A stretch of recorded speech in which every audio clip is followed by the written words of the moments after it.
অতিরিক্ত রাগ হলে কিছুক্ষণ থেমে যান, তারপর না হয় উত্তর দিন। এই প্রসঙ্গেই আজকের একটি ছোট্ট গল্প আপনাদেরকে বলতে চলেছি। হ্যালো বন্ধুরা, এ টু জেড বাপ্পাস ডায়েরিতে আজ এক নতুন গল্পের সাথে আপনাদের অভিনন্দন জানাই। গল্পটি প্রথম থেকে শেষ পর্যন্ত দেখার ও শোনার অনুরোধ রইল। সঙ্গে থাকুন ভিডিও শেষ পর্যন্ত। কমলবাবু কিছুদিন হলো রিটায়ার করেছেন। কমলবাবু একটি সরকারি অফিসে চাকরি করতেন।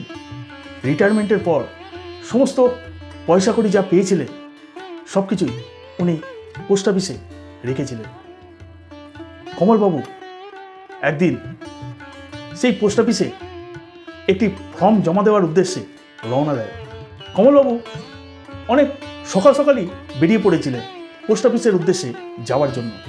কমলবাবু সেই পোস্ট অফিসে প্রায় আধা ঘন্টা আগে গিয়ে পৌঁছায়। পোস্ট অফিসের দরজা তখনও খোলেনি। পোস্ট অফিসে গিয়ে কমলবাবু দেখেন তার আগেও অনেকে লাইন দিয়ে দাঁড়িয়ে আছে। কমলবাবু সেই লাইনের ঠিক পিছনে দাঁড়িয়ে যায়। কমলবাবুর হাতে ছিল সেই ফর্মটি, যে ফর্মটি কমলবাবু পোস্ট অফিসে গিয়ে জমা দেবেন। প্রায় সময় হয়ে আসে, তখনও পোস্ট অফিসের গেট খোলে না। পোস্ট অফিসের কর্মচারীরা ধীরে ধীরে পোস্ট অফিসে ঢোকে এবং প্রায় অনেকক্ষণ কেটে যাওয়ার পর পোস্ট অফিসের দরজা খোলা হয়। পোস্ট অফিসের দরজা খোলার পর সবাই ধীরে ধীরে লাইনে এগিয়ে যায়। কমলবাবু পিছনে দাঁড়িয়েছিল অনেকজন মানুষের পর। কমলবাবুও ধীরে ধীরে এগিয়ে আসে লাইন করে। কমলবাবু দেখতে পান পোস্ট অফিসের ঠিক সামনে একটি টেবিল পাতা আছে। তাতে দুজন মধ্যবয়স্ক পুরুষ এবং একজন মধ্যবয়স্কা মহিলা সেখানে বসে আছেন এবং সমস্ত ফর্ম দেখে শুনে জমা নিচ্ছে। প্রসঙ্গত বলে রাখি, সেই সময় ছিল প্রচণ্ড গরমকাল। কমলবাবু যেহেতু বয়স্ক লোক ছিল সেহেতু কমলবাবুর প্রচণ্ড কষ্টও হচ্ছিল। কমলবাবু লক্ষ্য করেন ওই তিনজন যারা ফর্মগুলোকে জমা নিচ্ছিল তাদের মধ্যে একজন মধ্যবয়স্ক ভদ্রলোক সবসময় রেগে রেগে কথা বলছে। তার যেন কোনো কিছুতেই সন্তুষ্টি হচ্ছিল না। প্রায় প্রত্যেককেই উনি বলছিলেন যে ফর্মটিকে এইভাবে লাগানো উচিত, আপনারা কিভাবে লাগিয়েছেন, এখানে এখানে সমস্ত কাগজপত্রগুলো অ্যাটাচমেন্ট করা উচিত, এই জায়গাটা ফটো লাগাননি, এই জায়গাটা ফটো লাগানো উচিত। এইভাবে কথা বলতে বলতে ভদ্রলোক রেগে যান এবং সেই রাগ সেখানে লাইনে দাঁড়ানো সমস্ত লোকেদের ওপর প্রভাব ফেলে। যারা এই লাইন ধরে ধরে যাচ্ছিল তাদের ওপর চোটপাট করে ওই মধ্যবয়স্ক ভদ্রলোক ফর্মগুলো জমা নিচ্ছিলেন এবং প্রায় প্রত্যেককেই ধমক দিচ্ছিলেন। কমলবাবু সমস্ত কিছু লক্ষ্য করেন লাইনের পিছনে দাঁড়িয়ে। কমলবাবু তারপর কমলবাবুর আগে দাঁড়িয়ে থাকা ব্যক্তিকে বললেন, শুনুন, আমি একটু আসছি, আপনি আমার লাইনটা রাখবেন। কমলবাবু এগিয়ে যান ওই ভদ্রলোকের কাছে এবং ওই ভদ্রলোকের সামনে দাঁড়িয়ে পড়েন। ওই মধ্যবয়স্ক ভদ্রলোক কমলবাবুকে দেখে আরও রেগে যান এবং কমলবাবুকে বলেন, আপনি লাইন ছেড়ে এখানে এসে কি আমার মুখ দেখছেন? আপনি এখানে এসেছেন কেন? আপনি যান যান লাইনে যান। কমলবাবু ওই মধ্যবয়স্ক ভদ্রলোকের কথা শুনেও ওখানে দাঁড়িয়ে থাকে এবং চারপাশ দেখতে থাকে। চারপাশ দেখতে দেখতে কমলবাবুর চোখে পড়ে ওই পোস্ট অফিসের কোনায় থাকা একটি মাটির কলসির ওপর, যে কলসি ঢাকা ছিল জল ভর্তি অবস্থায় এবং সেই কলসির উপরে ছিল একটি গ্লাস। কমলবাবু তৎক্ষণাৎ ওই মাটির কলসির কাছে যায় এবং ওই মাটির কলসির উপর থেকে গ্লাসটি নিয়ে জল ভরে এবং সেই জল ভরা গ্লাসটি নিয়ে ওই মধ্যবয়স্ক ভদ্রলোক যিনি কিনা রেগেছিলেন তার কাছে গিয়ে বলেন, শুনুন বাবু, এই গ্লাসের জলটা আপনি খেয়ে নিন।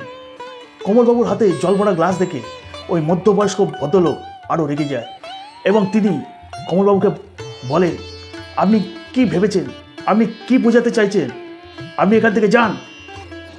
কমলবাবু ঠায় ওখানে দাঁড়িয়ে থাকে এবং কমলবাবু সেই গ্লাসটি নিয়ে আবার ওই মধ্যবয়স্ক ভদ্রলোককে বলেন, বাবু, এই গ্লাসের জলটা একটুখানি খাও, আমি তো তোমার থেকে বয়সে অনেক বড়, এই গ্লাসের জলটা খেলে তুমি ঠিক বুঝতে পারবে, তোমার শরীরটা ঠান্ডা হবে, তুমি এত রাখবে না।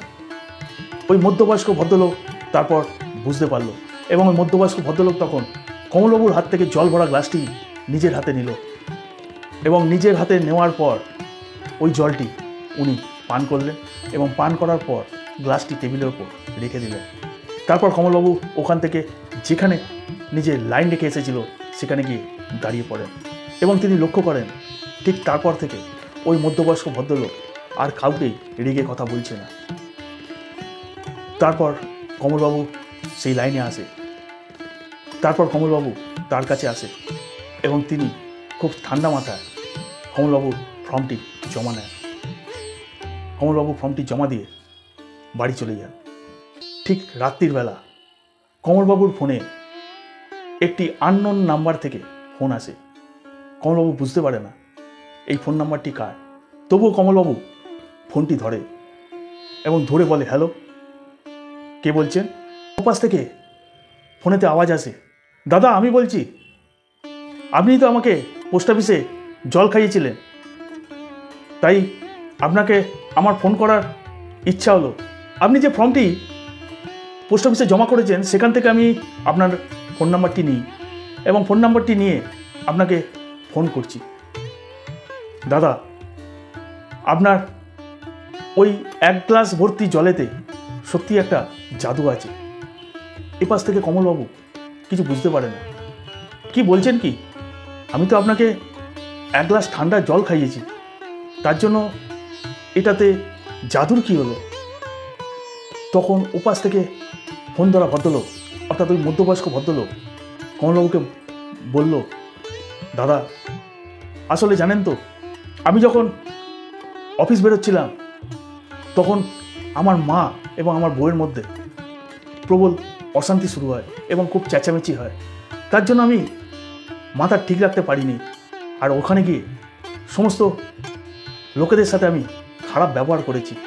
আপনি আমাকে যে জলটি খাইয়েছিলেন তারপর থেকে আমি নিজেকে অনেক সুস্থ মনে করেছি, তাই আমি আপনাকে ফোন করলাম। আপনার জলেতে অনেক জাদু আছে। তখন এপাশ থেকে কমলবাবু বলল, না না, সেরকম কিছু না, আসলে আপনার একটু বিশ্রামের দরকার ছিল আর আপনার খুব গরম লাগছিল, তাই আপনাকে আমি ওই জলটি পান করতে দিই। তখন উপাস থেকে ওই মধ্যবয়স্ক ভদ্রলোক কমলবাবুকে বলল, দাদা আমি যখন আজকে বাড়িতে আসি তখন বাড়িতে এসে দেখি আমার মা এবং আমার বউ দুজনে মিলে খুব চেঁচিয়ে ঝগড়া অশান্তি করছে।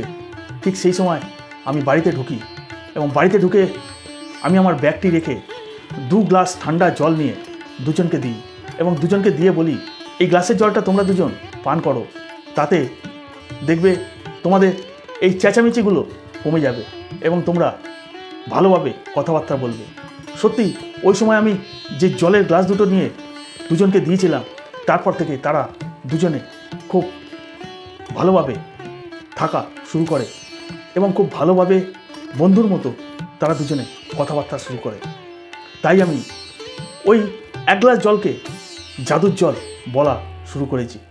তখন এপাশে থাকা কমলবাবু ওপাশে থাকা মধ্যবয়স্ক ব্যক্তির কথা শুনে হাসতে থাকে এবং হাসতে হাসতে উনি বলেন, না না বাবা, তেমন কিছু নয়, আসলে গরমটা তো খুব পড়েছে, এই গরমেই হয়তো সবাই রেগে যাচ্ছে, তাই এই রাগের মাঝখানে আমি তোমাকে শুধু 1 গ্লাস জল দিয়েছিলাম, কারণ কিছুটা সময় তুমি যাতে বিশ্রাম নিতে পারো।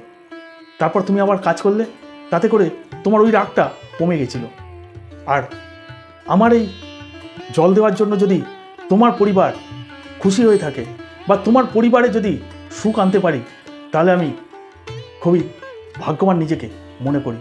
বাবা এমন কিছু নয়, শুধু যদি তুমি রেগে যাও তাহলে কিছুটা সময় অন্তত বিশ্রাম নিয়ে নিও, তাহলে দেখবে তোমার রাগ কোথায় চলে গেছে। ঠিক আছে বাবা, আমি এখন রাখি, এখন অনেক রাত হয়ে গেছে, তুমিও গিয়ে শুয়ে পড়ো, কালকেও তো তোমাকে বেরোতে হবে পোস্ট অফিসে, আবার নতুনভাবে ফর্ম জমা নেবে। উপাস থেকে মধ্যবয়স্ক ভদ্রলোক কমলবাবুকে বলল, দাদা আজকের যে কাজ আপনি আমার জন্য করলেন তার জন্য অসংখ্য ধন্যবাদ, ভালো থাকুন, গুড নাইট দাদা। এই বলে ফোনটি রেখে দেয় উপাসের ভদ্রলোক এবং এপাশের কমলবাবু ফোনটি রেখে নিজের মনে হাসতে থাকে। বন্ধুরা, রাগ নিয়ন্ত্রণ করতে আজকের গল্প থেকে শিক্ষণীয় 3টি কথা কখনো ভুলবেন না। প্রথমত, রেগে গিয়ে কারোর ওপর সেটার প্রতিক্রিয়া দেখানোর আগে কিছুক্ষণ বিরতি নিয়ে নেওয়াটা খুবই প্রয়োজন। দ্বিতীয়ত, শুধুমাত্র রাগের ফলেই কিন্তু সবসময় সব কিছুর সমাধান করা যায় না, ভালোবাসা দিয়ে সব কিছুকে জয় করতে হয়। তৃতীয়ত, নিজের মনকে শান্ত রেখে যে কোনো সিদ্ধান্ত গ্রহণ করতে হয়, না হলে সিদ্ধান্ত গ্রহণের ক্ষেত্রে বেশিরভাগ ক্ষেত্রেই ভুল হতে দেখা যায়। বন্ধুরা, আজকের এই ছোট্ট গল্পটি আপনাদের কেমন লাগলো?